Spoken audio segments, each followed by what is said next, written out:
will take care of the SACCOs management and the farmers get their fair share. We have also included monies for coffee, cherry fund, more the new KCC. We are providing for them over 2 billion shillings.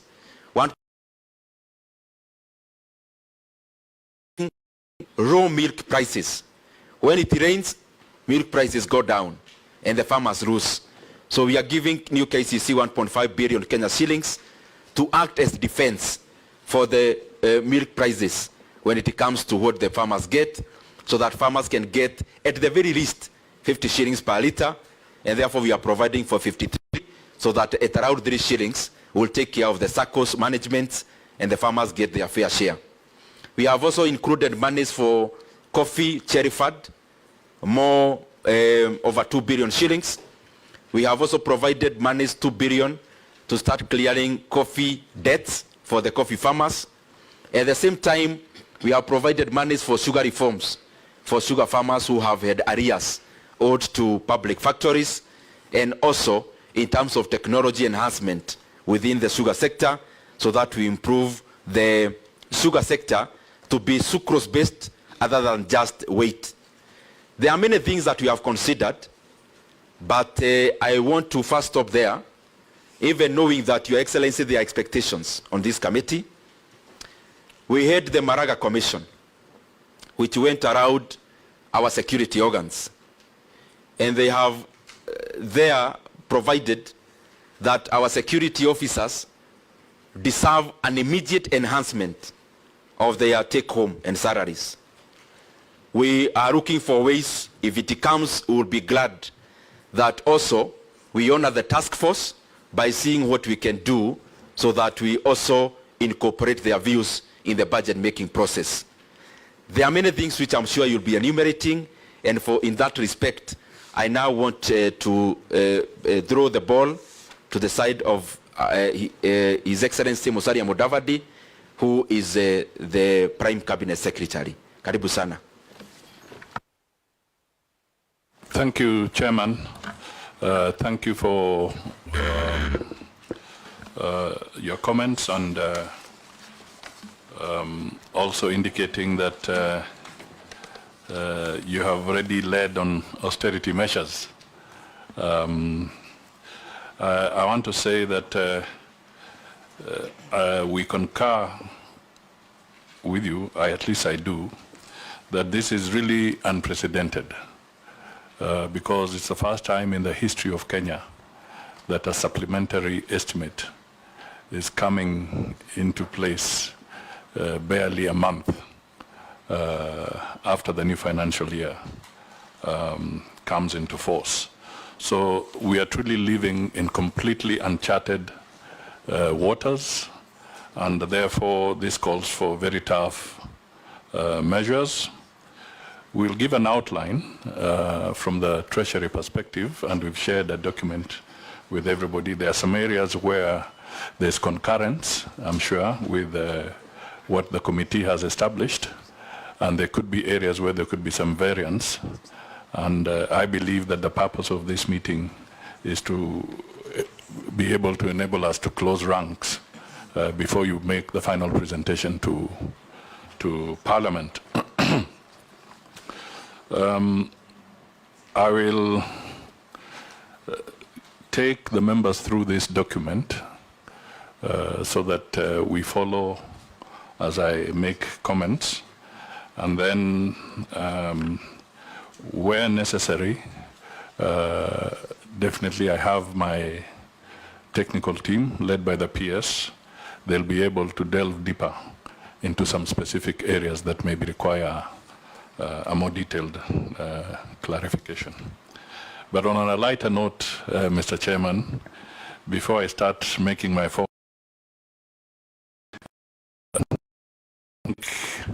let me just put it on record that I'm acting in so many ministries, but I want to assure Kenyans I'm not earning any acting allowance. Because tough times call for austerity measures. So I think it should go on record that that is the position. So, Mr. Chairman, let me just draw members to page 2 of the document, here we say that the National Treasury prepared the financial year 2024-25 supplementary estimates number 1 in accordance with Article 223 of the Constitution and Section 40 of the Public Finance Management Act, Cap 412A. The focus, Mr. Chairman, of this financial year supplementary estimates is to align the budget to the revised fiscal framework following the withdrawal of the Finance Bill 2024.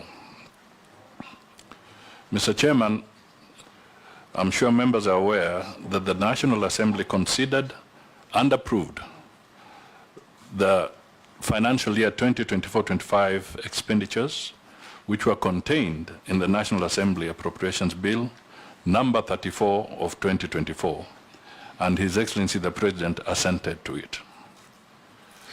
The budget was to be funded through additional revenue measures amounting to Kenya shillings 344.3 billion, which were contained in the Finance Bill 2024, which everybody now knows that the President declined to assent to, resulting in a financing gap of similar amounts. And the reasons for his decline are well known to all Kenyans. So he did decline to assent to that bill. In view of this, the Treasury has prepared the financial year 2024 supplementary estimates, number 1, to cut down on planned activities and projects to close the financing gap of the said figure of 344.3 billion and to align the budget to the revised fiscal framework. Mr. Chairman, the proposed realignment covers quite a number of areas, but let me just flag. As indicated earlier, the withdrawal of the 2024 Finance Bill forced the government to forego an estimated revenue amount of 344.3 billion. The government will nonetheless continue with the implementation of the revenue-raising measures contained in the Finance Act of 2023. So the 2024 is out of the way, so we are working on the basis of the 2023 Finance Act. Now, to ensure the expenditures, Mr. Chairman, page 3, item 7, to ensure that expenditures contained in the financial year 2024-25 Appropriations Act are aligned to the revised fiscal framework, we propose the following measures. 1, expenditure rationalization. 2, adjustment of the projected revenue and borrowing. And 3, to implement policy measures to contain wastage. The rationalization of the budget, Mr. Chairman, calls for the following. The National Treasury proposes to rationalize tax revenue, that is for GK funded, Government of Kenya funded expenditures, allocations in the recurrent and development budget for ministries and departments and agencies, including allocations to the constitutional commissions, independent offices, parliament, the judiciary, and shareable allocation to county governments as provided in Table 1 in your document. So basically, Mr. Chairman, I'm affirming your position that everybody is taking a haircut. There's no exception whatsoever. Mr. Chairman, under item 9, on the development budget rationalization, because there's a table there for members to see, but I just want to talk to the points, and then we can come back to the table. We propose to rationalize the government of Kenya funded development budget by 138.5 billion Kenya shillings, and this includes 8.3 billion from the NGCDF in synchronization with the revised revenue projections, 1 billion from Parliament, and 800 million from the judiciary. And at 10, we list some of the proposed development budget cuts. They will include some of these, not all, but we're just listing some. And there, Mr. Chairman, you will notice that we are going to have to slash 14.6 billion of public facilities. That is the last mile item. We will have to slash 14.1 billion from the roads, 6.5 billion from water, sanitation and irrigation projects, 6.5 billion from the police modernization project, 5.2 billion from the school infrastructure improvement, 3.3 billion for university infrastructure, 3.3 billion for settlement of the landless, 3.1 billion for action and equipping of TVET institutes, and 2 billion from the Hustlers Fund. So, Mr. Chairman, I'm just flagging this because the haircut that we are taking calls for very tough measures. Some of them are pleasant, but we have to do that. In terms of additional expenditure, we have proposed additional allocations for critical government programs in the financial year 2025, as indicated on paragraph 11, and you have touched on some of them. 2 billion for coffee debts, 1 billion for sugarcane farmers reforms, 500 million Kenya shillings for KCC factories to support the milk, 500 million for the tree planting programs, 450 million for the leather factory, Kenene leather factory, and 200 million for Hides Fund.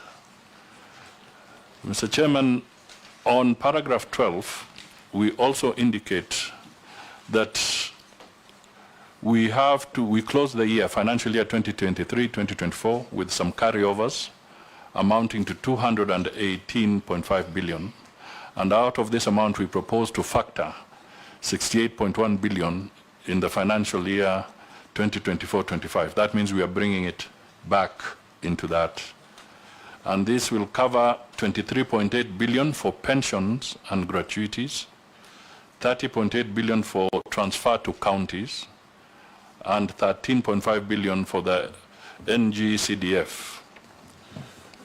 Mr. Chairman, in view of the above adjustments in the development budget, some of the key areas to be funded in the financial year 2024-25 development budget are also provided in table 2. So that gives the detail, and the total amount we are talking of is 203 billion Kenya shillings, 203.3 billion Kenya shillings. Now, Mr. Chairman, to realize the above mentioned realignment, the fiscal framework for the financial year 2024-25 budget has also been revised in the following manner, and I draw members to page 8, which deals with the revenue projections. Paragraph 15, the total revenue, including appropriations in aid, has been revised to 3,057.4 billion. That is 3 trillion, basically, which amounts to 16.9% of GDP. and it comprises of ordinary revenues of 2.6 trillion and A&A of about 425 or 26 billion. The point figures are there. The review of the revenues has taken into account the base effect arising from the outcome of the collections in the financial year 2023 to 24, and then withdrawal of the Finance Bill 2024 and impact of the Withdrawn Land Act Amendment Bill, because that has also been withdrawn. The revised revenue projections also include additional revenue expected to come from the extension of the ongoing tax amnesty. We project that we could raise up to 30 billion from the ongoing tax amnesty. And then we hope to raise by winding down 47 state-owned enterprises, we could raise 7.3 billion Kenya shillings. And then we also realize that there'll be an impact of an increase in road maintenance levy, where we can raise close to 32 billion, which we propose to accrue to the Exchequer. The net of these adjustments are also indicated on the table below, that is table 3. But basically, what we are beginning to bring out is that the impact of the withdrawal of the finance bill is extremely heavy on us as a country. Now, what are the expenditure projections? On paragraph 17, our projections have been revised to 3.8 trillion. That is 21.4% of GDP. And this comprises a recurrent of about 2.8 billion, 15.7% of GDP, and the development of expenditure now drops to Kenya shillings 579 billion. That is only 3.2% of GDP. That, Mr. Chairman, is the development expenditure. Just 3.2% of GDP. That is a very, very big hit. The total allocation of shareable revenue to county government is projected at 410.9 billion Kenya shillings. That is 2.3% of GDP, which is inclusive of the 30.8, the carryover that I referred to. And then we have an allocation to the contingency fund of 4 billion. Mr. Chairman, at paragraph 18, because you will notice that the expenditure, even though we have gone cut back, but there's a financing deficit that is now arising. This fiscal deficit, including grants, has been revised to Kenya shillings 761 billion, that is 4.2% of GDP, in the financial year 2024-2025. Before the withdrawal of the Finance Act, the projection here was about 3.2% of GDP as the fiscal deficit, but now it has had to widen. This fiscal deficit will be financed by net borrowing of 356.4 billion, that is 2% of GDP, and net domestic borrowing of 404.6 billion, 2.2% of GDP. The overall gross change in the financial year 2024-25 national government budget, Mr. Chairman, again is indicated in table 4.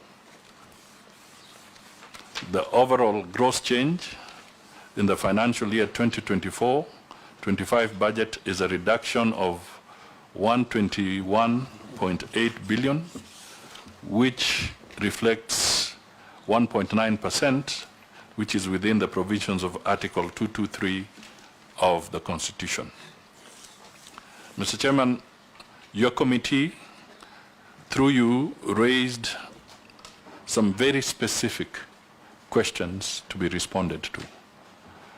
And now, under page 10, I want to try and just briefly summarize. The detail is in the document, but I'll try and summarize the highlights of the questions that you did raise. This was while inviting us to comment on these supplementary estimates. So question number 1 was, what are the growth prospects for the financial year 2024-25 amid the prevailing uncertain economic environment? Mr. Chairman, the Kenyan economy is currently unwinding from the effects of negative and persistent global domestic shocks that have pushed the economy to its lowest activity level. The shocks included COVID-19 pandemic and effects of climate change, from the prolonged drought in 2021 to the floods in 2024. These shocks escalated the cost of essential household commodities. They also pushed up fuel prices and led to a rapid depreciation of the Kenya shilling exchange rate, thus piling pressure on public debt. Mr. Chairman, through focused policy interventions and structural reforms, the government efforts have started to yield some positive results. The economy grew by 5.6% in 2023, up from 4.9% in 2022, a demonstration of resilience and the sustenance of economic recovery. This growth momentum has continued into 2024, with the economy expanding by 5% in the first quarter, and it is projected to grow by 5.5% by the end of the year. This growth is largely driven by a strong rebound in the agricultural sector, which benefited from favorable weather conditions after 2 years of severe droughts. Additionally, service sectors remained resilient, with tourism, transport, real estate, financial, and ICT services supporting growth.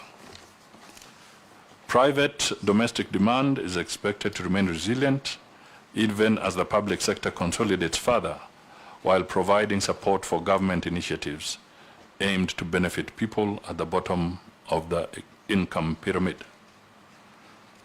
Mr. Chairman, this strong growth will be reinforced by ongoing interventions under the bottom-up economic transformation. The better objectives are bringing down the cost of living, eradicating hunger, creating jobs, expanding the tax base, improving foreign exchange balances, and inclusive growth. The MTP4 adopted a value chain approach with the better core pillars and key enablers clustered under 5 sectors, that is finance and production, infrastructure, social, environment and natural resources, and governance and public administration. Economic growth over the medium term will be driven by raising agricultural productivity, transforming the micro, small, and medium enterprise economy, increasing investment in housing and settlement, strengthening healthcare through universal health coverage, and investing in the digital superhighway and creative economy. Mr. Chairman, let me draw members to paragraph 25. That is on inflation. Inflation is now firmly under control at 4.6% in June 2024, from 7.9% in 2023, and a peak of 9.6% in October 2022. due to easing of food and energy prices. The appreciating shilling produced a strong pass-through effect to lower domestic prices, supported by a tight monetary policy stance and interventions by government in providing subsidized fertilizer and seeds, which continue to lower the cost of food production, but also revitalize agricultural production. Inflation is projected to remain within the target band over the medium term. Mr. Chairman, as you know, the target band is between 2.5 up to 7.5. Tight monetary policy to stabilize inflation has led to rising interest rates and a slowdown in the growth of the private sector credit. The interbank rate increased to 13.3% in June 2024, compared to 9.6% in June 2023, while the 91-day Treasury bills rate increased to 16% from 11.5% over the same period, thereby increasing the cost of borrowing by government from the domestic market. So, Mr. Chairman, the flip side is that when we don't have revenue, then government has to borrow. So the interest rates are beginning to rise in the domestic market because now the government is beginning to re-enter into that space. Commercial bank lending to the private sector declined to grow by 4.5% in April 2024 and 7.9% in March 2024, down from 13.2% in March 2023. This has had negative effects on private sector activities. The consequences of fighting supply-driven inflation is that it has negative effects on economic vibrancy in the short term. So basically, we are living in a dangerous situation where we are beginning to slow down the private sector from a trajectory that was picking up. Mr. Chairman, the current account balance or the current account deficit improved to 3.9% of GDP in the 12 months to April 2024, down from 4.7% of GDP in a similar period in 2023. And this was supported by 7.7% decline in goods imported, reflecting lower imports across all categories except machinery and transport equipment. Here you can also say that we benefited from the increased food production, and therefore there was less of food imports. Our exports increased by 2.9%, reflecting increased exports of agricultural commodities and re-exports. Mr. Chairman, tourism receipts rebounded faster than anticipated to their pre-COVID-19 levels. Tourist arrivals improved by 27.2% in the 12 months to March 2024, compared to a similar period in 2023. So that was a real good show from the tourism sector. Mr. Chairman, remittances increased by 12.8% to US $4.5 billion in the 12 months to May 2024, compared to 3.997 billion over a similar period in 2023. This increased forex inflows into the country. Some went to investment while others supported household consumption. That means there's a very strong growth in the diaspora remittances. Mr. Chairman, tight policies and flexible exchange rate coupled with initiatives to attract foreign direct investment and enhance export performance, are anticipated to help stabilize the current account deficit around 4% of GDP in the medium term. So whatever we do, we must make sure that we are not chasing away foreign direct investment as a nation. Mr. Chairman, our foreign exchange reserves, the official foreign exchange reserves, which stood at 7.8 billion US dollars, that is an import cover of 4 months, 4.1 to be precise, was available up to May 2024.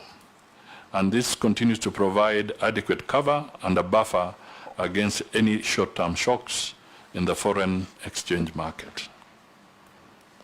The exchange rate to the dollar has stabilized in the range of 128 to 131 since February 2024. The exchange rate to the dollar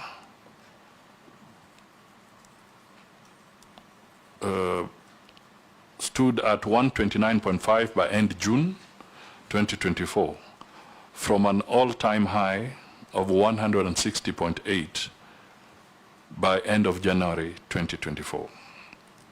Through the repayment of the 2024 Eurobond, the government successfully removed the investor uncertainty and market perception improved significantly. The appreciation and stability of the exchange rate has created confidence and triggered inflows of foreign direct investment and attracted investors to the Nairobi Securities Exchange. This appreciation has helped to reduce debt service costs, improve performance of domestic borrowing, and stabilize interest rates. Mr. Chairman, the technical people will be able to give some greater light on the actual numbers around the debt that we have settled, public debt, particularly external. I think it's important that this comes out so that Kenyans can appreciate the magnitude of this challenge we are facing. Now, you did ask a question, Mr. Chairman, also around the risks to the macroeconomic outlook. Now, under paragraph 30, the situation is as this. The outlook is subject to elevated uncertainty because of domestic and external risks. On the domestic side, the risks relate to the following. 1, unpredictable weather conditions due to the impact of climate change, which could resume food insecurity issues and therefore inflation pressures that may dampen growth. 2, the tight fiscal space due to the impact of the multiple shocks that have affected the global and domestic economy might lead to tight liquidity conditions for financing the budget. And 3, because this is very realistic now, the ongoing demonstrations are causing great risk to economic activities, including collection of revenue, the impacting on the tourism sector, and disruption in businesses. So what is going on is having a very, very serious impact on the economy, and even these supplementary figures we are working on, if this persists, the country will be forced to look again for further haircuts and further adjustments. On the external front, uncertainties in the global economy economic outlook stemming from the escalating geopolitical fragmentations could result in higher commodity prices that pose a risk to domestic inflation outcomes, leading to further tightening of financial conditions. Mr. Chairman, these external uncertainties, for instance, and the conflicts, right now there's no free navigation in the Red Sea. About 40% of the traffic that goes through the Red Sea has been scuttled because of that conflict. And they are forcing maritime operators to take the longer route, and this is beginning to feed into the economy and the prices in our place.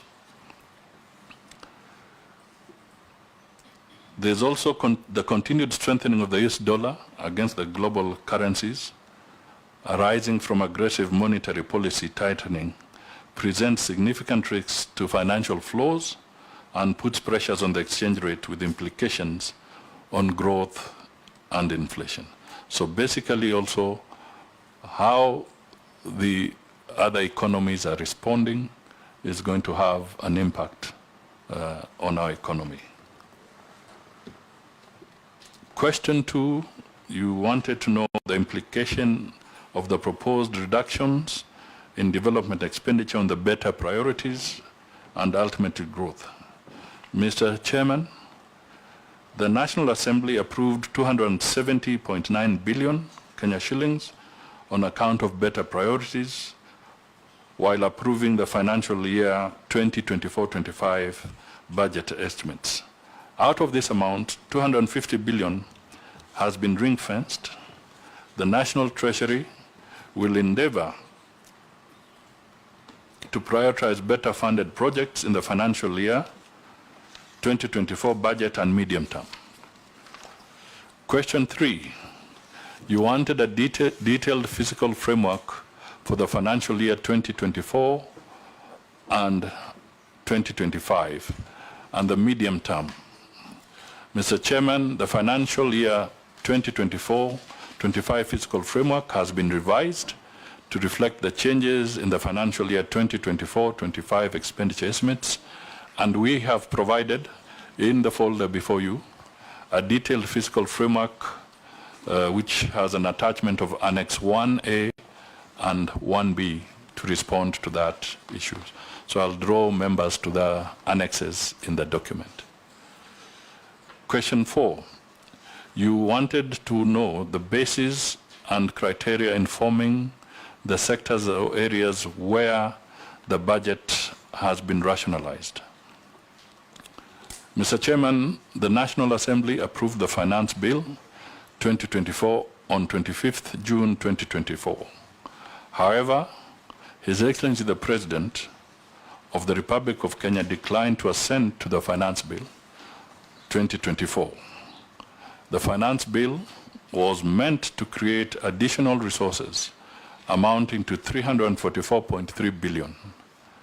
The withdrawal of the said bill created a financing gap of a similar amount in order to align the financial year 2024-25 budget estimates. We have rationalized the budget estimates by 178.3 billion Kenya shillings in the following manner. Recurrent budget rationalization. In the recurrent budget, we are proposing to rationalize expenditure amounting to 40.3 billion Kenya shillings. This amount is inclusive of 2.7 billion rationalization under Parliament, $500 million under the judiciary. The rationalization targeted non-priority areas in the recurrent budget, as well as rationalization of salary adjustments for civil servants and teachers.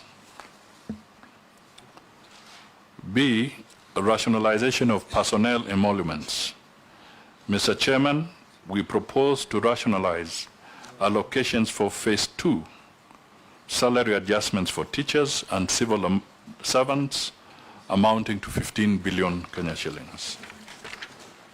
This comprises Kenya shillings 10 billion for salary adjustment for teachers and 5 billion for civil servants. And B, rationalization of offices of First Lady and spouse to the Deputy President and advisors under the Presidency. Mr. Chairman, as directed, we have rationalized 1.525 billion from the offices of the First Lady and the spouse to the Deputy President after exempting allocations for salaries to employees and advisors under the Presidency. The current items are indicated in detail in Table 5. That gives you the percentage of cuts and all the areas that have been affected. Table 5 on page 17. On the development budget rationalization, Mr. Chairman, we propose to rationalize the development budget with the exemption of GOK counterpart funding as well as critical ongoing projects. We rationalized projects by 138.5 billion from Government of Kenya funded projects. This includes 8.3 billion from the NGCDF and Kenya shillings 1 billion from Parliament and Kenya shillings 800 million from the judiciary. And some of the affected areas I'll come to shortly. I will highlight. But I just want to point out that when we say exemption to GOK counterpart funding, honorable members, I know you're familiar with it, but the general public may not be familiar with the whole idea of why, what we mean by counterpart funding here. This is where there's supposed to be a Government of Kenya contribution, and then the rest of the money comes from the donor that is funding that particular project. Now, some of the major areas affected by rationalization of the development budget include the following. And I had highlighted some earlier, but let me repeat. 14.1 billion for roads projects, 14.6 billion for electrification, that is the last mile and public facilities, 6.5 billion for water and sanitation, 6.5 for police modernization, 3.3 billion for settlement of the landless, 3.1 billion for construction and equipping TVET institutes, 5.2 billion school infrastructure, 3.3 university infrastructure, and 2 billion the University Hustlers Fund. Mr. Chairman, you had question 5, and you wanted a detailed list of the public participation projects affected by the budget rationalization. Mr. Chairman, the National Assembly approved Kenya shillings 2.3 billion for public participation projects under various ministries, departments, and agencies in the financial year 2024-25 budget estimates. Out of this amount, 1.5 billion has been rationalized, and the details are again in your folder as captured in Annex 2. You have question 6. You required a detailed list of the financial year 2023-2024 carryovers by each ministry, department, and agencies. Mr. Chairman, we closed the financial year 2023-2024 with carryovers amounting to 218.5 billion, and these are indicated on Table 6 in your folder at page 19.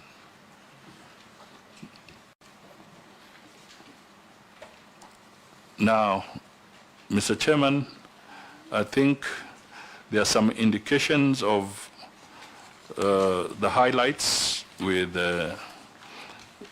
that Kenya has with the International Monetary Fund program.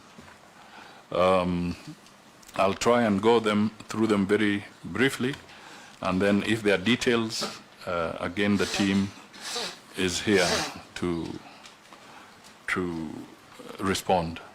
But Mr. Chairman, I think I may want to flag one thing, that when we talk about the IMF, I think it's important for the Kenyan out there to know that we are members of this institution.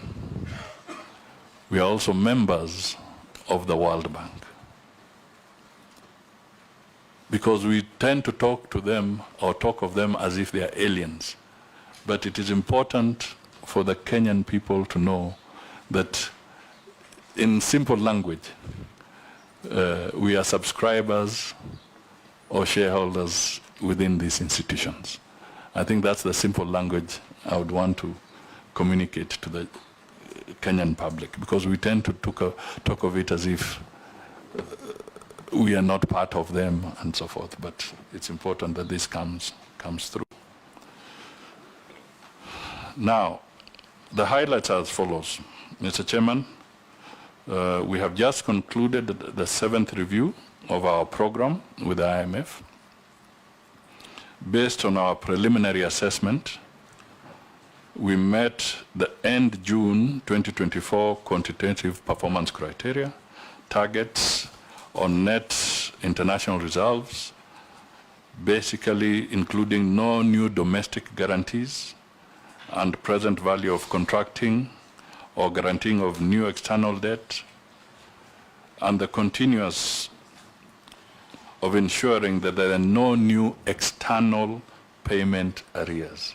So basically there were targets of various quantitative performance criteria, including, and you can see that, making sure that we minimize the accumulation of external arrears, which means the government of Kenya had to make sure it's paying promptly.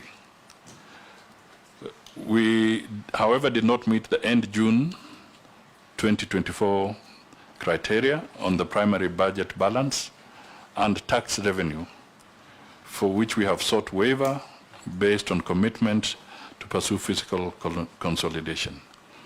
And this is, of course, compounded by the fact that the Finance Act is now not there.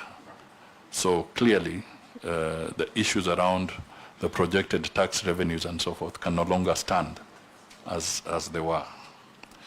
We had other targets, which, Mr. Chairman, I think in the interest of time, maybe I'll just highlight they are technical in nature, but we had targets which maybe I can just focus in addition around the tax area.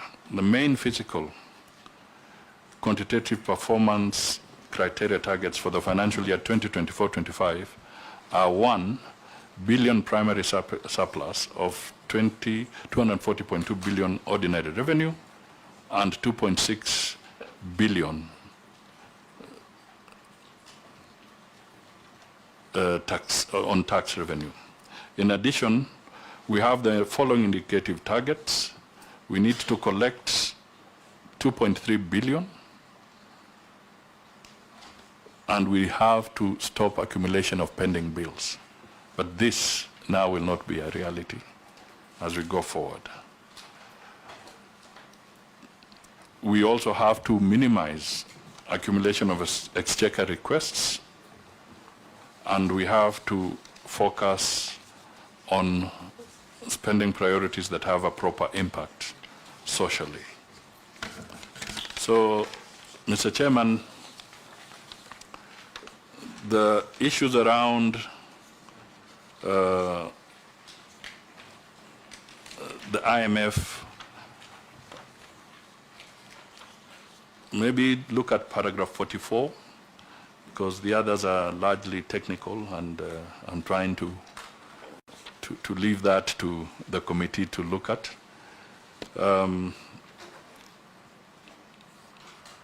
The following benchmarks were not met and have now been rescheduled to be completed in the near term. 1, cabinet approval of strategy options for restructuring Kenya Airways by end of April. This was rescheduled to end July 2024.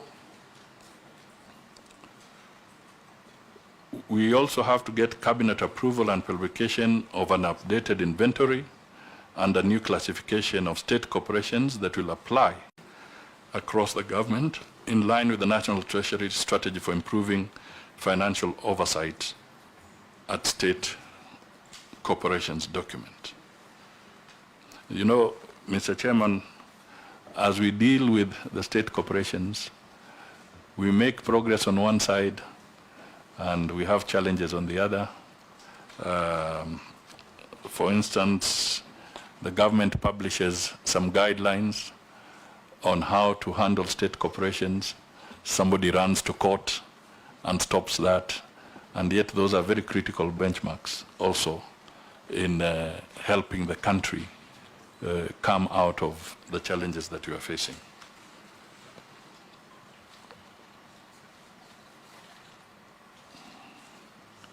The National Treasury, amongst other things, is also supposed to submit to Parliament legal amendments to anchor the state corporation's ownership policy and other state-owned enterprise blueprint measures so that they can be put into law. We also have a situation where the National Treasury and Ministry of Energy need to provide and publish an assessment of the governance structure of the Petroleum Development Entity. And Mr. Chairman, I want to say that in spite of all these challenges, the Treasury has had a very robust engagement with the International Monetary Fund, even in the midst of the challenges we've been facing. And the government has submitted for approval to the IMF Executive Board our program, our economic policies and programs, and we know that the IMF board will be meeting at the end of August 2024, and it is our desire and hope that Kenya's proposition will receive favorable consideration so that we can move beyond the challenges we are facing. Finally,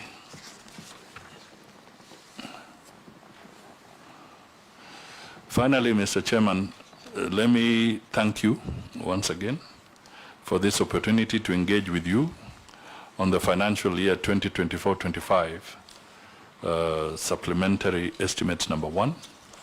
The National Treasury and Economic Planning is ready to provide any additional information, documentation required by the National Assembly to facilitate the approval of the financial year 2024-25 supplementary estimates. Thank you. I beg to end there for now. Thank you very much, Prime Cabinet Secretary, His Excellency Musalia Mudavadi, for that very detailed presentation. I could see members were following in the files, and I am sure they have a lot of issues they would want some engagement with you. But I would request members, before we proceed, that I give the PS, Dr. Kipto, a chance also to say something around the issues that we are discussing on the economy and where we are as a country, and especially given the situations that we are facing. Thank you, Chair and honorable members. Just to add to what the Prime Cabinet Secretary has read, who is also acting as my Cabinet Secretary. Just want to say that there's been good progress on the macroeconomic front since we settled the Eurobond in February with an issuance and a buyback of 1.5 billion. And we have been able to stabilize the shilling, as read by the Cabinet Secretary. Now the shilling is at around 129, 130, and we have seen inflation decline by 5% from 9.6 in October 2022 to now around 4.6. And that means cost of living has in a big way also been tackled, because food inflation and fuel inflation is now declined in a big way. And that stability in the foreign exchange market has also demonstrated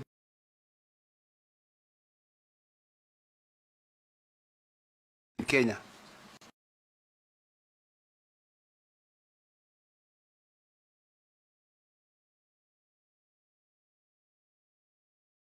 Participation of investors at the stock exchange. So far, from a macro front, especially on inflation and the exchange rate, I think it's good. Of course, interest rates remain high, and that is also driven more by the fiscal front, where we have not been able to collect enough revenues as planned. We crossed the year with 220 billion exchequer requests, which we could not pay because what KRA collected was not enough. And that includes what we have carried over in the budget, the CDF of 13.5 billion. It also includes for counties about 31 billion, and for pension around 31 billion, which has been reduced to around 26 billion now. So I think you will see that in the budget policy statement which we issued for public participation, our expenditure was 4.2 trillion, but which we worked very hard to try and reduce that to 3.992, which is the budget we submitted end of the year. So there was already a cut of over 200 billion, which is why when you look at the cut, that table that Prime CS showed you on expenditure cuts, you will see, for instance, communication supplies and services is now being cut only by 20%. It's not because we are leaving out this.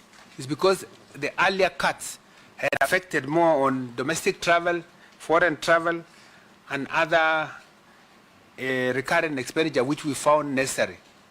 But even with having cut that budget to 3.992, the failure to ascend to the finance bill by the president meant that we had to cut back again the expenditure. The instructions we had, if you listen to the president that time when he did not ascend, was that we cut the budget by the equivalent of what we did not realize in the finance bill. But having gone through, we of course had to do what the Prime Cabinet Secretary has indicated. We had to set aside some of the critical items, what are important for this government, as tabulated already in the list that was given. And we were able to ring fence up to 165 billion exemptions, as you see on page 4. And but this is a big cut of development. And I have been receiving calls from my colleagues, accounting officers, virtually everybody complaining of huge budget cuts. I have never seen this. It is unprecedented. It's a place, as a technical person at the National Treasury, I wouldn't like Kenya to be in. I seek that we find ways to get out of this quickly, to get back to normalcy. Because with so many contracts already in place and you don't allocate budget, it means we'll have challenges of contractual obligations, potential litigation in court, and that is not good for us. It is important we provide the budget, and the fact that we don't have also money being spent by government, it means liquidity in the market will decline, and all the gains we have achieved are likely to be undermined. So I wanted just to say it has been a good opportunity for us at National Treasury too. This crisis has helped us to look at the expenditure side and address on a permanent basis some of the areas we feel could have been areas of waste.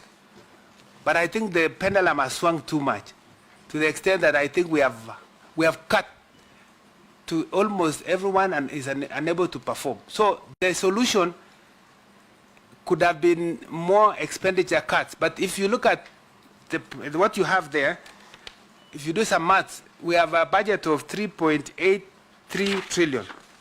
Is it 3.87 trillion, out of which recurrent is 2.8. Of that 2.8 trillion of recurrent, what we call CFS, Consolidated Fund Services, is 1.2 trillion. And if you take the revenues that are estimated in what you see there of ordinary revenue of 2.6 trillion, it means we are spending 45% of the revenues we get from KRA to just pay interest for loans that we have taken, and a bit on, if you isolate the pension, actually we are saying for every 4 shillings we are getting from KRA, we are spending to pay debt. So one of our biggest problems is the stock of debt that we have, which is piling up, because in the fiscal framework, the assumption is that you keep rolling over on the domestic debt, even when you pay interest payment. We have just settled now, today, we have paid 60, how much is it? 74 billion shillings that we have paid out of the revenues we had to accumulate to settle the Chinese debt. This month, and no, actually today is when we were paying off to settle the Chinese debt of 56 billion. And you can get other details for the rest of that make up to 74 billion. So debt is what has taken huge amount, and this explains why with less areas of expenditure, especially on recurrent, where we can't cut recurrent, and then development, you have seen how much you have done, then you have debt that piles up. The only way to grow our economy is to try and work on the revenue side, which is why there's been a lot of effort to push KRA to raise more money, tax money. And we are also working on non-tax revenue. And this debate, especially on finance bill, I think also is going to help Kenyans to now understand, because it seems to be there's always confusion between an appropriation bill and a finance bill, so that when we present a budget and you have a finance bill, one might want to say we don't need a finance bill. We needed the additional revenue because this year is different from last year. The children that have gone to school this year are more, so we're required to give more money to the children who have gone to school, and other needs because of the increase in population.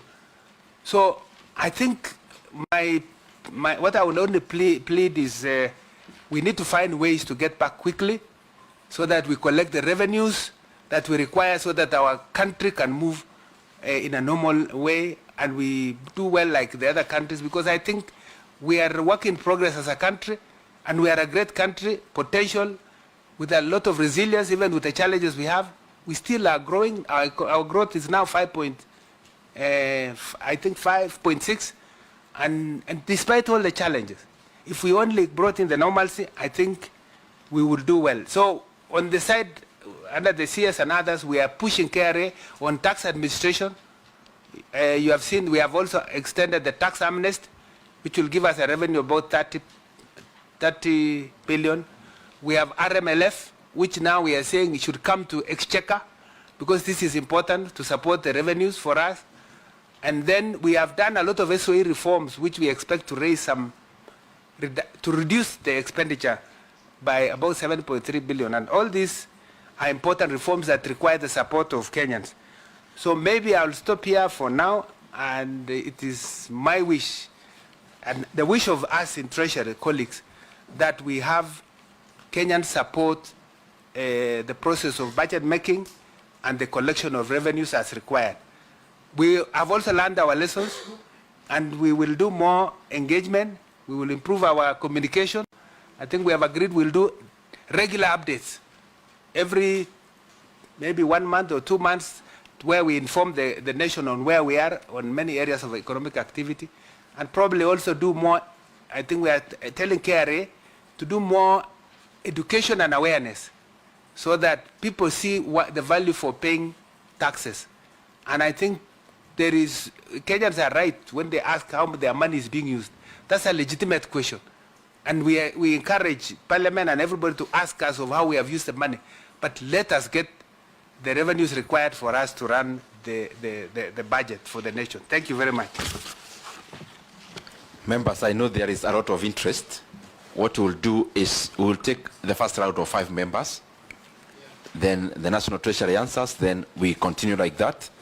And then on the team of the National Treasury, we request that you note them down so that we answer them in wholesale.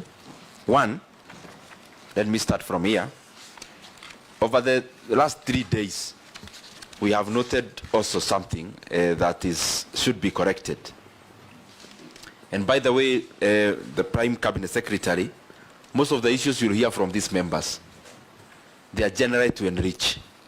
We've had a lot of questions also asking ourselves on how to improve our economy, and therefore whatever things you are going to hear, some are actually opinions as much as they are also answers, they are questions, because you also want to be a part of the solution. And in that regard, you realize Kenya being the informal economy it is, I mean a lot of activities happening informally, then there is a lot of levies and fees to collect beyond the taxes in terms of targets. And we have noted one thing that is very peculiar, which the National Treasury should take note of. Now that there is a squeeze in terms of exchequer, almost all the other departmental committees with sagas below them, all of them are requesting for enhancement of A&A. Enhancement of A&A meaning they are just requesting for them to be allowed to spend more. Meaning there is a lot of space in that area. Look, for example, tourism fund, tourism promotion fund. This report indicates our tourism numbers have risen by close to 30%. But then there is nothing commensurate to show that the A&A being gotten from this enhancement in tourism, that this money is going into helping some of the problems that we have. And our advice as the committee is this: A&A must stop being the preserve of the collector. This is public money.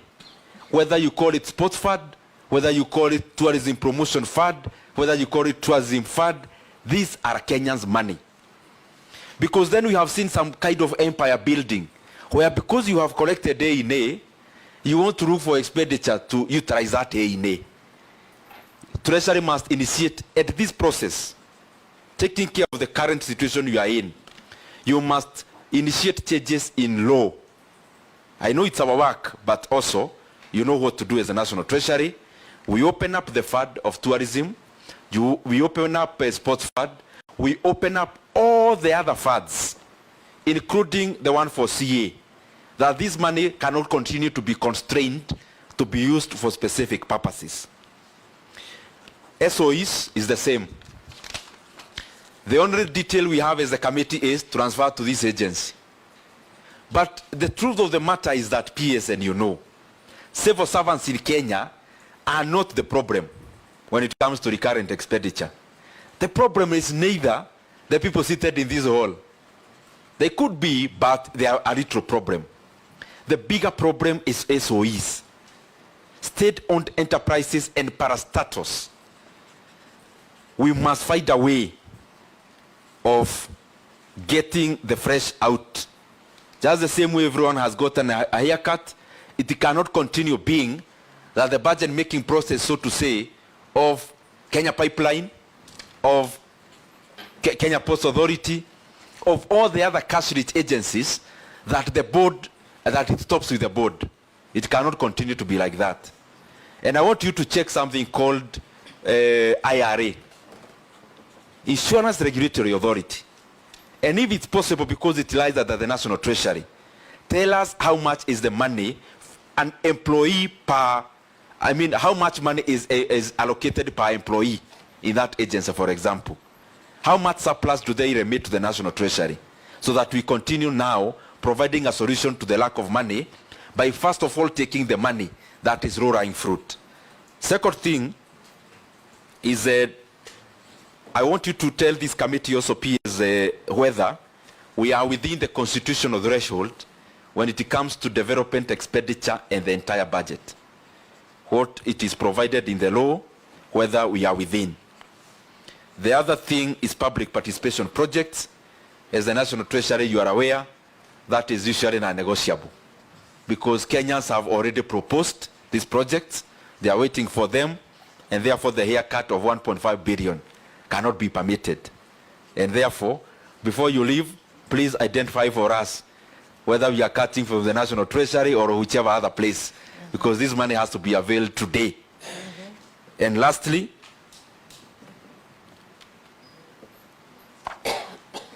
taxes. If you have this, you can give us an answer. Kenya, I have said before, most of our activities are informal.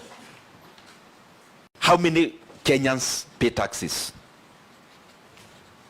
Vis-a-vis, so if you have the number, how many Kenyans are working? What is the working population in Kenya? And number two, how many of those pay taxes? Let me go to Honorable Vice Chair first.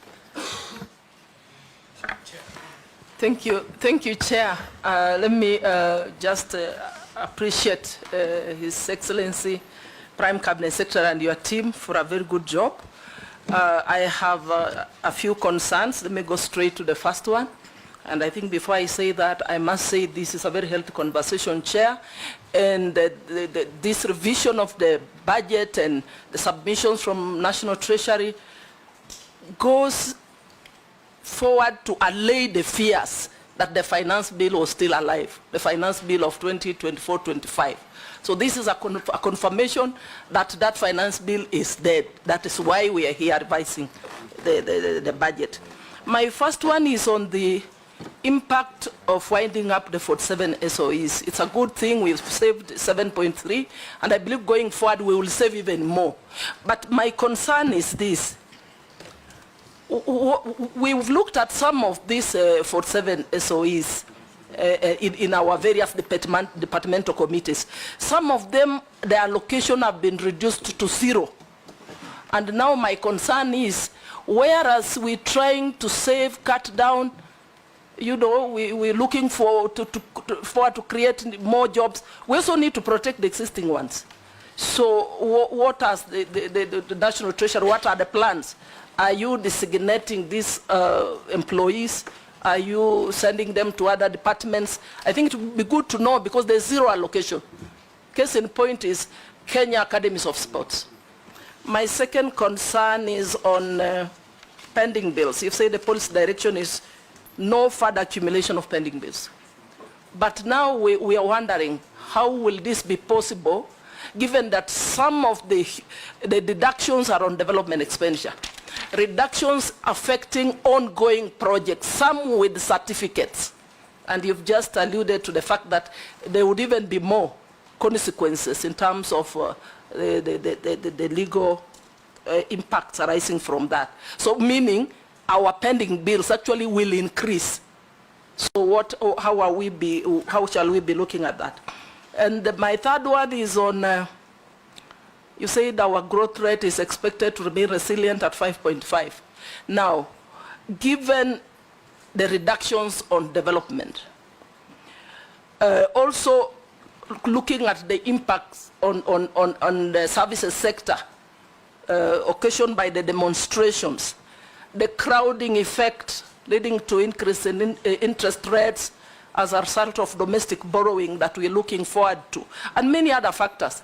Do you still think that the growth rate will hold at 5.5% going to the future? And finally, we're talking about austerity measures. You have elaborated on all these initiatives and policy directions, but you've not touched on corruption, because that is one area we would save a lot of money. What are the plans? What are the strategies? How are we going to net in on corruption so that we make further savings? Thank you. Let me go to Honorable Mayor Masara. Thank you. First, I want to congratulate the Prime Cabinet Secretary that you have broken the record to be acting minister in almost 22 institutions. I think nobody will ever break that. Congratulations once again. And I want to remind you, I'm married at your place, so when you are writing your CV as the person who has broken the record, you remember Masara there. I wanted people to laugh because we are in interesting times. Things are very tough. My concern, first I want to appreciate how you have presented the document, because it has enriched the mind of the Kenyans on the happenings, the current happenings, more so on the issue of finance bill and the budget process. I want only to invest much of our time on the carryovers. Kindly let the committee know that these carryovers, more so the ones for developments, for counties, were they for development or recurrent? Because if they were for development, some of which are going to attract what is called penalties. So kindly furnish us with that information. And then part of the carryovers, let us know if there were already payment certificate issued, because that one, as the Vice Chairman has said, will also increase the issue of the interest rates. My another concern is the issue of corruption. You have not mentioned as a treasury what you are going to do, but we don't have official communication. But the former president mentioned the money we were losing per day on corruption. You remember? If we can shield those loopholes, it means that money we are losing, we can get it instead of taxing Kenyans. Another issue is you have not talked about auditing the public debts, because we are complaining about the interest we pay on public debts. But if you ask any Kenyan, including the technocrats, we don't know where this money was taken. Particularly if you want now audit, this borrowing was done in this country, it was meant for a particular project. Did that project stimulate the economy? Or is that project completed, or is it existing? We don't have such records. And finally, you have talked of winding up over 47 parastatals. I believe they were having recurrent expenditure. Now that they are not going to be there, you have not mentioned the amount which used to be allocated to this parastatal, of which now you are not going to allocate. Because we are looking for ways of ensuring that our budget is financed. So we must go for other areas where you are forgotten. And then finally, on the current development project you are projecting to do in this financial year, are they going to stimulate the economy so that the economy can grow, or there are some are political, which are going to be white elephant, but the public money is going to be spent? Thank you. Honorable Daktari, Secretary General. Thank you, Your Excellency, for the clear and precise presentation. I have one or two issues to raise. One, when you look at the areas where budget cuts have been effected, like in the area of electricity and in public facilities, that is the last mile, water and sanitation, roads, school infrastructure, and even construction of TVETs. Actually, the moment you remove money from these areas, you can easily ground the country.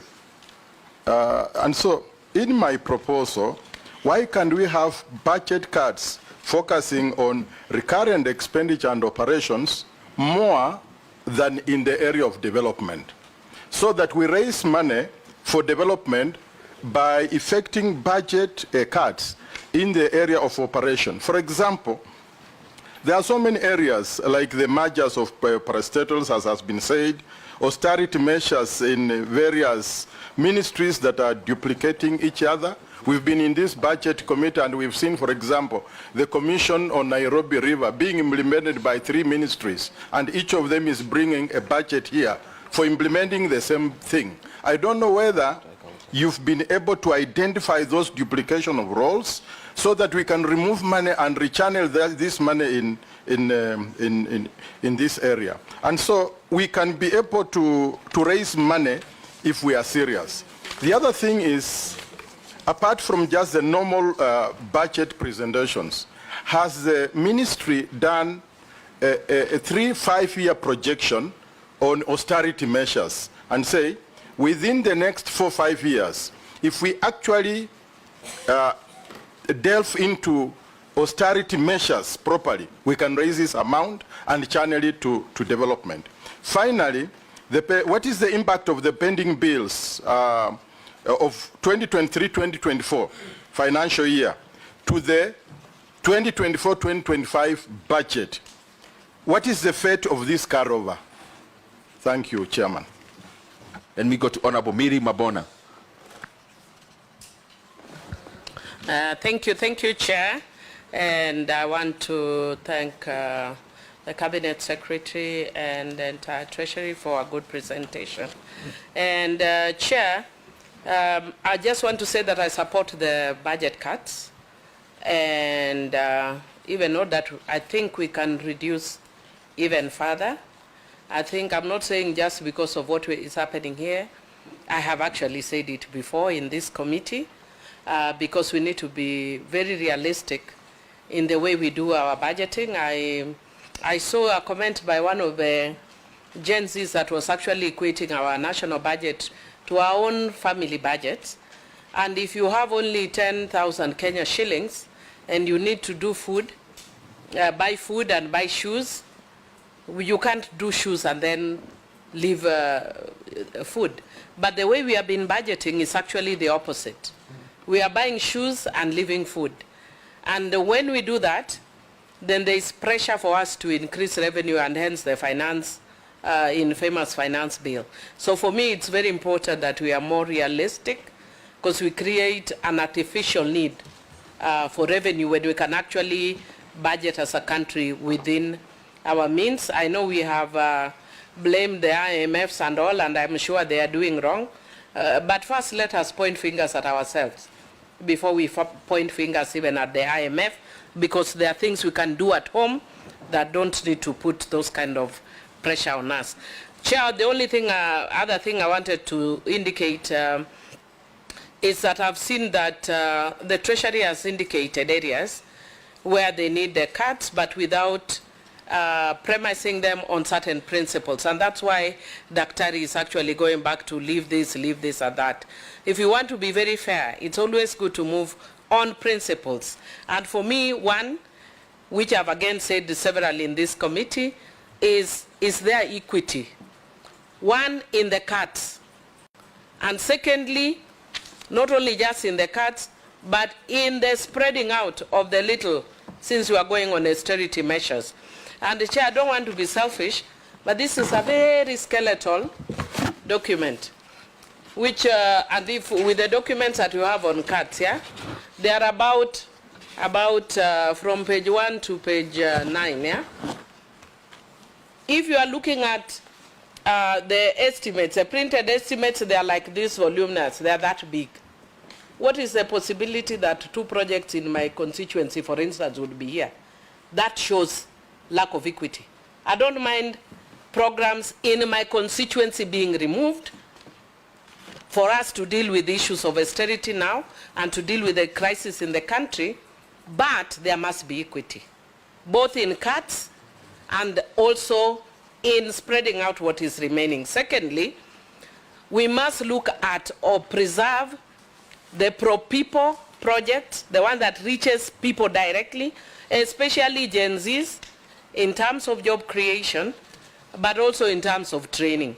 So if you are removing the ones that are reaching them, but we are retaining some which may not have that sort of value, it doesn't help. Then third, projects that can stimulate the economy.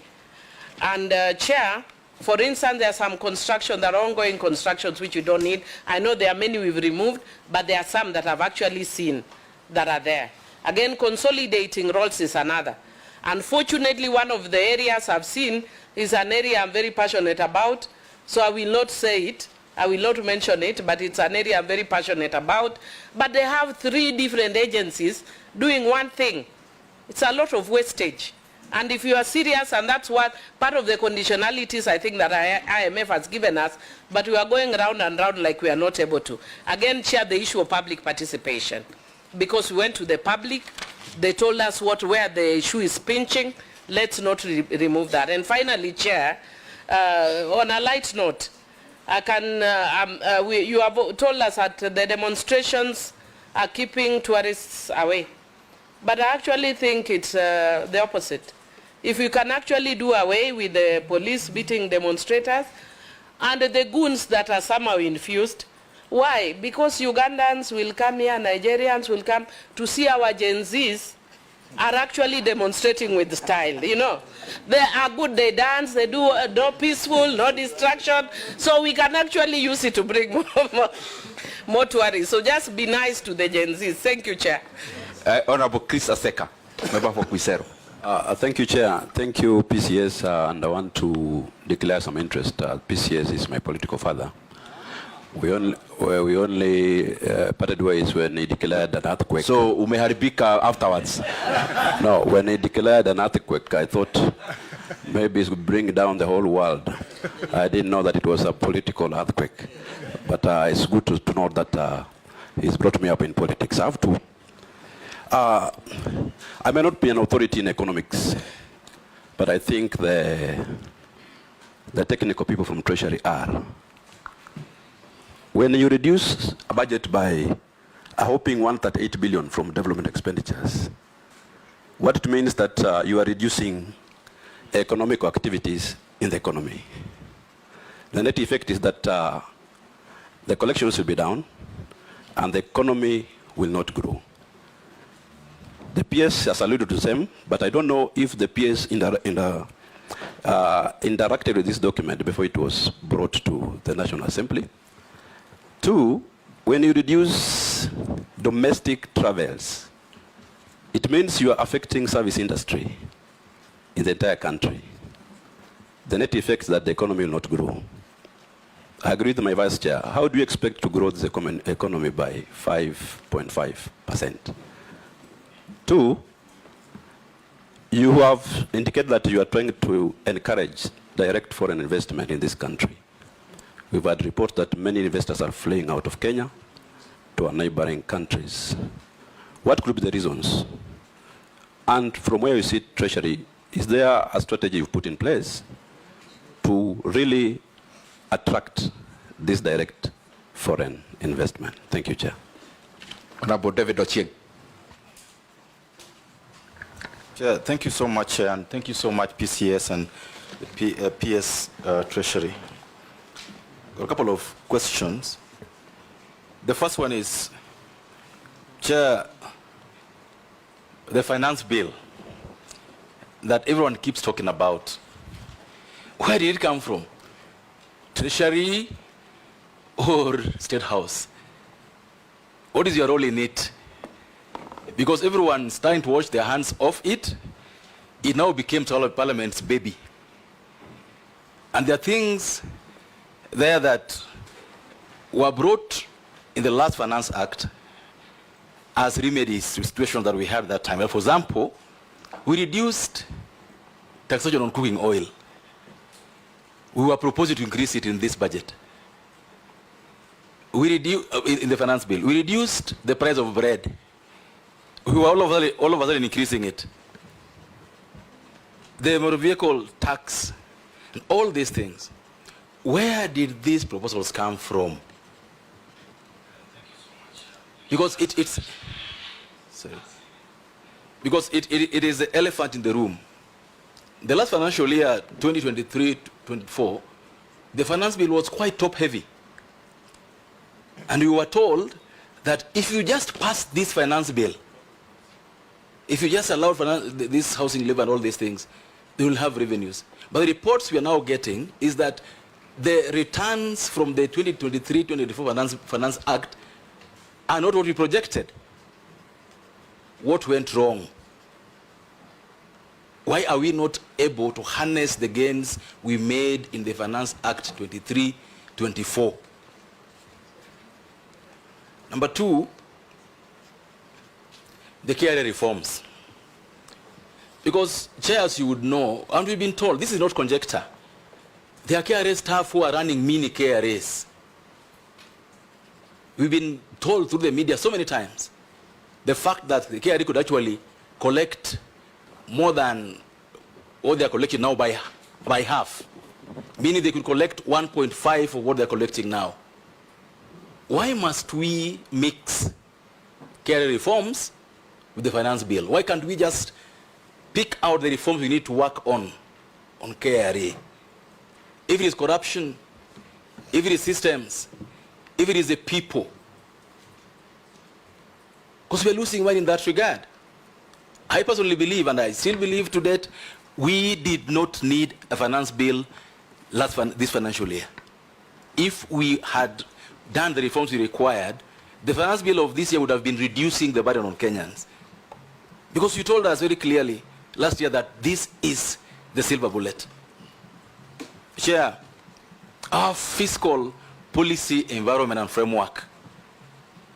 In the last 18 months, 24 months, we seem to be playing ping pong with the economic policy. No one knows whether next year we'll have another tax hikes on areas that promote investments. There's no certainty. There's no predictability. How do we convince people to come into this market if next year again we'll have the kind of thing happening today? People going to the streets because the gains we've made in the previous finance acts and finance bills are being eroded by doing the right things we should be doing. Chair, I would like to know how the Treasury is working with the Office of the Auditor General. Because that office has flagged so many things the last 1 year. The areas where you're losing money in the counties at the national government level. Issues of accountability by CDF committees in the constituencies, the various ministries and parastatals. What is being done to ensure that that is available is being used the right way, so that the measures we are now proposing, the austerity measures we are now proposing, are able to make us have some gains in that. And finally, just following up on what the Honorable Millie has said, in these cuts, and I say this is a very heavy cut, a very heavy hat, in these cuts, there is almost a clear pattern that in the cuts you're making, the MPs who voted no are being targeted in their constituencies. What do you have to say about that? Thank you. Let me go to Honorable Ruth. I was almost saying AU, but I realized. I read something that something is happening. Thank you very much, Chair, and thank you, Treasury, and especially our Prime Cabinet Secretary, who is somebody I know very well, very good friend. I'm happy to have this opportunity to at least ask a few questions. First of all, what I would like to say is how sincere are we with this kind of budget cuts? For me, these budget cuts I see are mostly targeting actually the common mwananchi. Because when you look at it, you talk about maintaining affordable housing. Yet, we are having cuts on TVETs. And many of these TVETs were there to help support our young people to go to these colleges to be able to work within this affordable housing that we were saying. When you look at the pending, when you say you have cuts on some of the development projects, which means we are going to increase even the pending bills that we have. And those pending bills, really, as I'm speaking to you right now, contractors are really suffering. Not only in the national government projects, but even the county governments, because they're not being paid. And now there's these measures of maybe having even extra pending bills because of these cuts that you're actually bringing up. What are we going to do? Because how was it informed? Within this short period, have you looked? When I look at it, there are projects that are there that were under public participation of areas that had floods. And these floods, we are saying we want gambions. We want the flood mitigations to be done. And you're cutting those mercilessly across. Yet we are going to still have the floods next year. Or have we done something on climate change? Yeah? So basically, I know we are saying we want to do these cuts. And when you also look at it, we already had been complaining even in Parliament about equity. Yes, there were areas that were not having any development projects or anything. Now that you're going to cut, does it mean that these places that didn't even have these projects are going to be cut further? Or like my colleague Millie Odhiambo said, there's going to be some equity and fair distribution of this cut across the whole country? Because I am sure that when I look at the list that we even have here on the public participation, it looks like mostly the areas that comes from the people who you are saying, for example, are supporting Gen Z, or that said no or rejected the issue of corruption. Because without that issue of corruption, and yet the PS, you're still alluding to the idea that people should be taxed. I did know the people are not saying that they shouldn't be taxed. They're just saying don't overtax, because when you overtax, people don't give you tax anymore. They actually avoid giving that tax. So the issue is not that people don't want to pay tax, but don't look at revenue collection only as tax-based and putting higher taxes on the people. Asante sana. Oh, and my last question, sorry. On the road maintenance levy, which will generate about 32 billion, will this go to the exchequer, or is it going to the roads board? Thank you very much. I would like to have that answer. Thank you so much. Thank you very much, Honorable Ruth. Members, I'm not trying to control for us to comment, but to be very fair, because you've been sitting here for 4 days. We have project lists from all MDAs. In my opinion, we can take this debate in a different mode, because the housing was here in the morning, we had the list, so that we don't concentrate on one side, then we leave out very important issues which we need to engage with. Because looking at the issues where the money has been cut, that is number 5. Rectification, we know it was all constituencies. Roads project, GK actually was very forthright to come with a whole list. It was cutting across. So I'm just requesting so that we are able to give this session the weight it deserves by dealing with the issues that cuts across all the people of Kenya. If you allow we take 3 more, they respond, then another round. Let me start with the Bishop's daughter. Thank you, Chair. And thank you, the Prime Cabinet Secretary and the team from Treasury, for your presentation.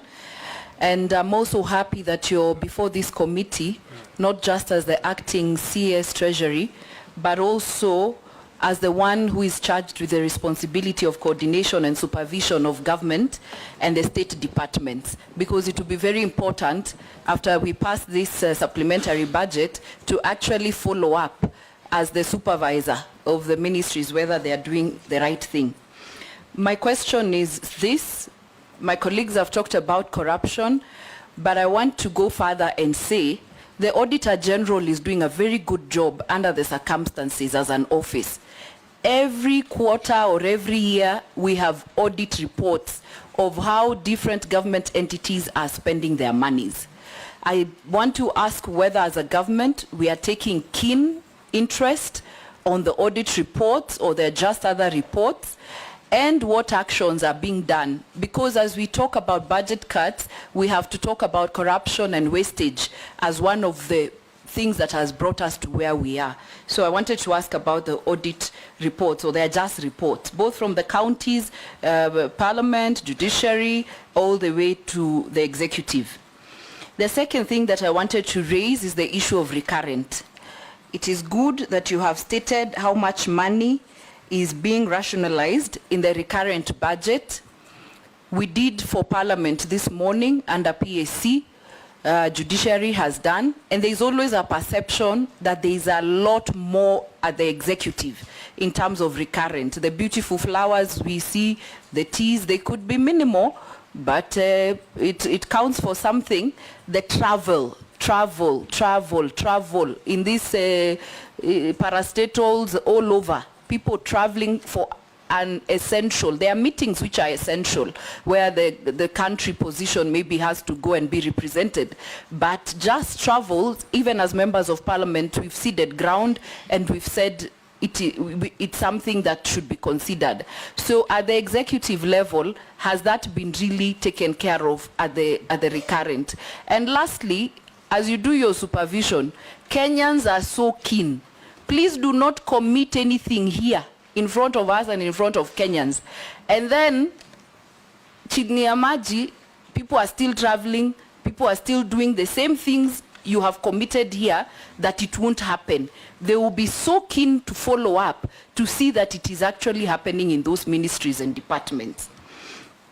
To my second last issue, an issue like NHIF, do we need to still move to SHIF, or you do reforms in NHIF? Because there are costs that will be incurred as you move to SHIF. Can we just do reforms of NHIF? Because the majority of it was working. So can we just, improve and make the reforms that we need at NHIF? The issue of communication, you have stated rightly. KRA and Treasury, you need to work on your communication in a language that Kenyans understand. Why we need to raise, why the taxes need to be raised in a certain manner, and as you're considerate also to Kenyans, but your communication is key. And finally, I don't understand why the president has 10 or 8 advisors on economics, and then Treasury is doing its own things at Treasury. Then some of your advisors are talking like they are not in the same government. They are even talking against you, Treasury.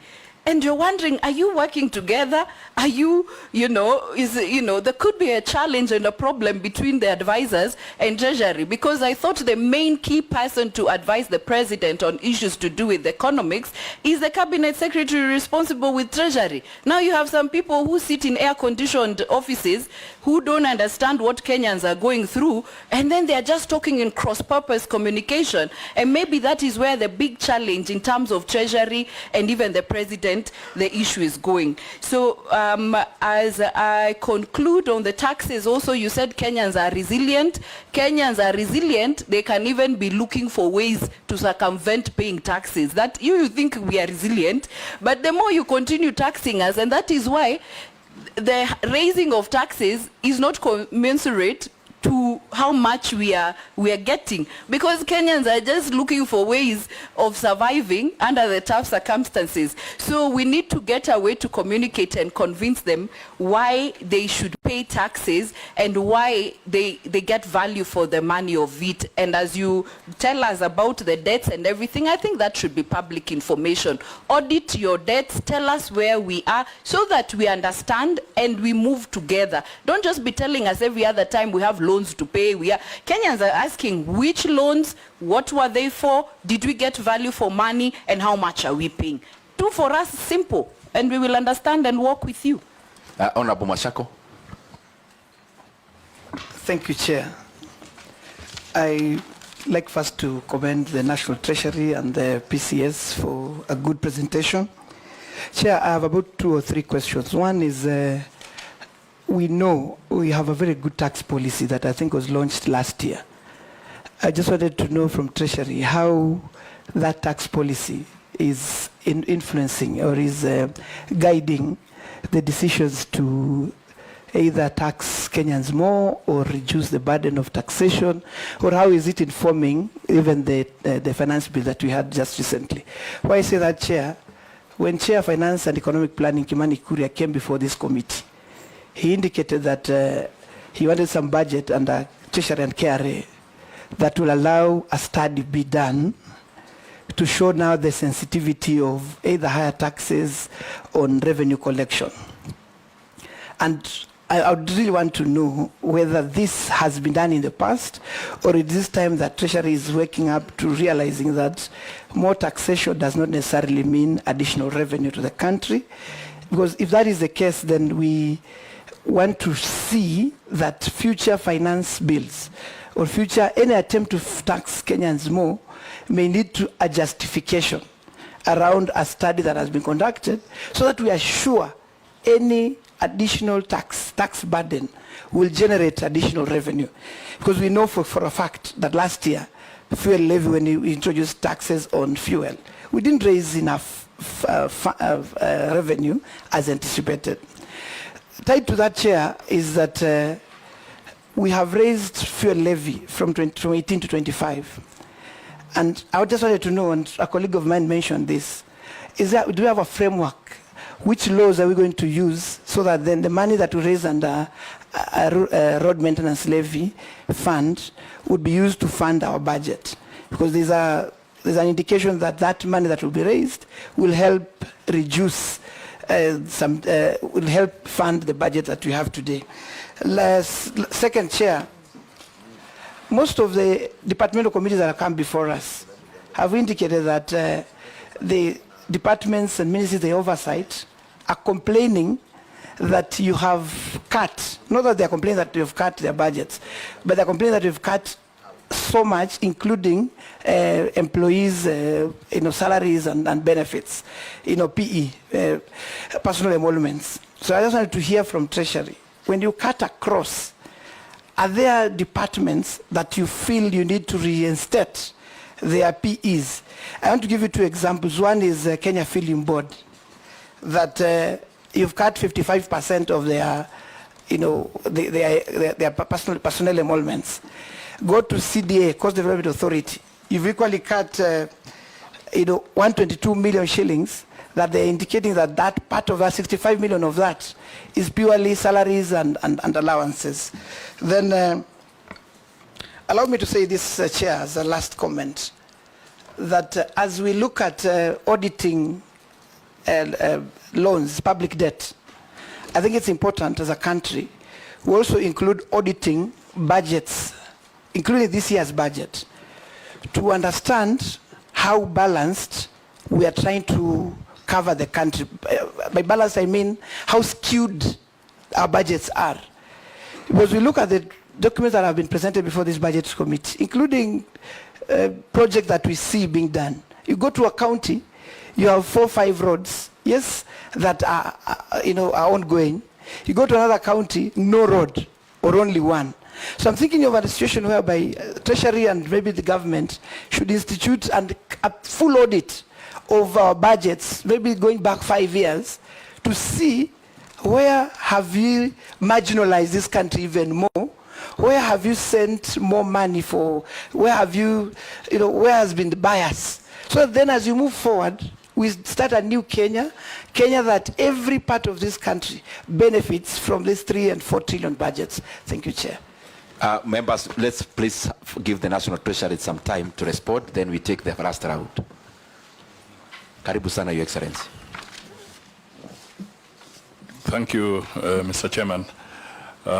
Your Excellency, you may answer the ones you want, but you are free also to designate to your team.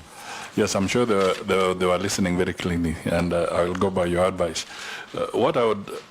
Maybe I'll make my comments to touch on a little bit of what might be political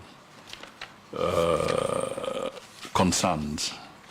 And then the issue of some of the technical areas, my PS and his team can intervene on the various points. The first one, Mr. Chairman, it would be very bad policy if we tried to do cuts on the basis of how a member of parliament votes. That would be absolutely wrong, and I want to assure you that that is not to be anything that we want to adopt as a government. All Kenyans are taxpayers, and when they are in parliament, whether they vote yes or no, their performing their constitutional and civic obligations, and therefore they cannot become victims of any penalization. So if there's any such thought, I would want to reassure the members that we will not subscribe to that. All Kenyans have a right, they're all taxpayers, and that is why we are here, so that we can look at our proposals. Mr. Chairman, I want to go further and commit that after we have finished with this presentation, in order to show that we have nothing to hide, the PS and his team are going to make sure that this document that we have used to make a presentation is made available to all the media houses. But beyond that, I actually advise that the Treasury buys space so that there's no distortion. I think the Treasury, and this is what we are going to do, we will buy space and have this document in all the leading papers of this country, so that there is no deletion of a comma, no hiding of anything, so that Kenyans can see for themselves what it is, as it is. This is a very important thing, because sometimes the communication is distorted and the facts are not laid out to the people. So we want to undertake to do that particular item. Let me touch very quickly on the issue around SHIF and NHIF. I believe Parliament has already pronounced itself on these particular items. I think the law regarding the social health insurance fund is in place.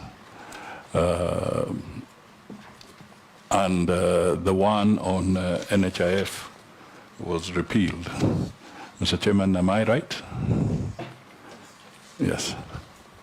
So I think what is important, we take into account what were the positives around the NHIF, and with the law that is in place, we then accelerate the process of ensuring that the targets or the objective of achieving universal health care is achieved, so that all Kenyans who deserve medical care can have their needs attended to under the social health insurance fund. And that is something that we are going to do. We've had a little bit of hiccups of people moving to court and slowing down the process. Sometimes, the truth be told, sometimes these interventions by people raising petitions to court are genuine. And sometimes they are petitions that sometimes are designed perhaps to slow down a process. But legally, we still have to address those when they're in court, and then we move ahead. So that is something that is moving. I want to also be able to state that on matters of tax policy, and I think KRA is in this room, they will be able to elaborate a little bit on matters tax policy. I think Mashako has spoken quite broadly on that. What I can only say is that tax policy and tax reform is continuous. There's a program that Treasury runs so that they have to continually look at the tax structure and the efficiency of the methods that have been employed and review them from time to time. Going back into history, if I may just give a quick example, because I was at the center of it when I was officially at the Treasury at that time.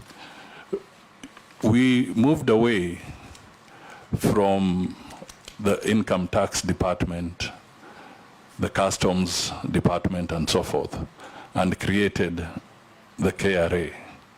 And then the KRA became the first stage of reform moving forward. And maybe on a humorous note, one of the most interesting areas is that digitization that was being introduced was the famous PIN number.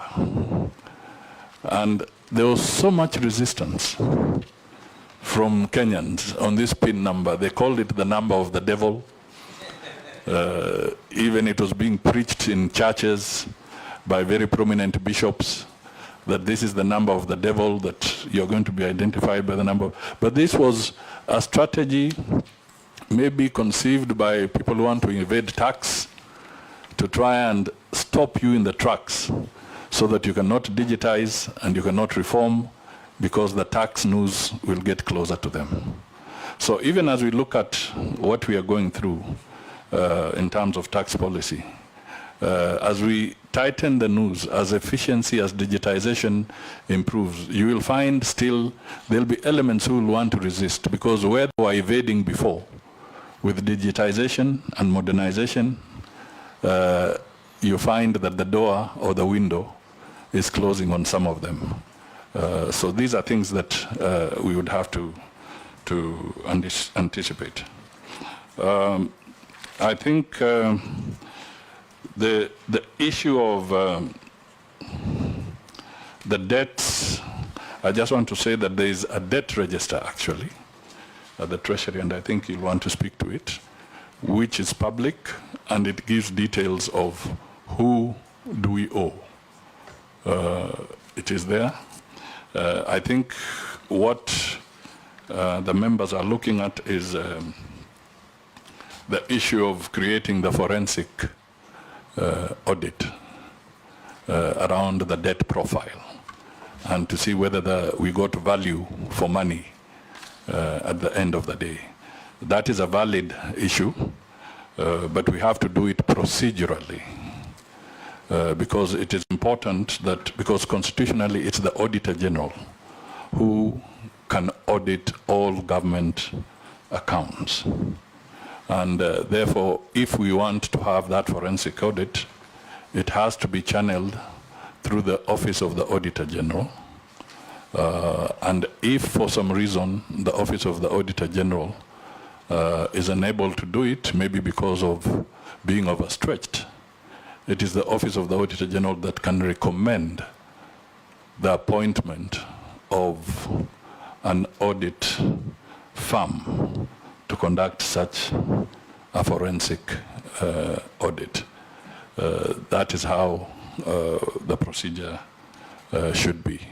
And I believe this is something that we have not lost. It is something that can be picked up and taken up in the right direction. In part of the issues that we want to look at is we agree that there must be a better strategy around implementation of the findings of the audit reports. This has been an area of weakness, especially when it comes to tackling matters corruption. And this cascades not just at the national government level, but it cascades to the county governments, and it even cascades to the state enterprises. This is something that I think as a strategy of tackling corruption, I can only say that Parliament and the executive will need to work very closely together so that we can have a better strategy around implementation of audit reports. The issue of pending bills, this is a thorn in the flesh, and you have raised very valid questions. I will leave that to our technical people, because a committee to look at pending bills was set up by government, and about 70% of the 600 billion plus Kenya shillings of pending bills is primarily domiciled with the state corporations. They have even more in terms of pending bills than the national government itself. So that is an area where the committee that was set up has made some preliminary findings, and I'm sure the PS Treasury will be able to say something towards that. On a broad scale, it is true when government does not spend, as Honorable Aseka did indicate, economic activity is subdued. So we are alive to the fact that we need to take urgent measures and quick corrective action so that the government does not lose the momentum that it had gained in process of trying to get the economy back on the recovery path. So that is a reality. But I want to tell members that we have really cut to the bone. We have cut to the bone. The negative side of the tax, when you don't have tax, then your only recourse now becomes cutting expenditure. So we are trying to do a very delicate balance between not living without the Finance Act, but also trying to figure out how the government can still have its operations with the bare minimum. I want to say that the Finance Act, to Honorable David Ucheng, this was an act generated by the executive. And I think the executive has taken full responsibility.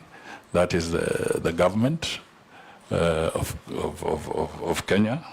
They've taken full responsibility that this was their way of trying to help in graduating the country from high dependency on borrowed money to improving our local capacity to generate revenue. But the Kenyan citizens had a different position on this matter. So we have to step back and retrace our steps. But it's also important for Kenyans to note that somewhere along the line, not necessarily now, as the population grows, as needs of citizens grow and so forth, and as we look forward to moving away from high debt dependency, it will be important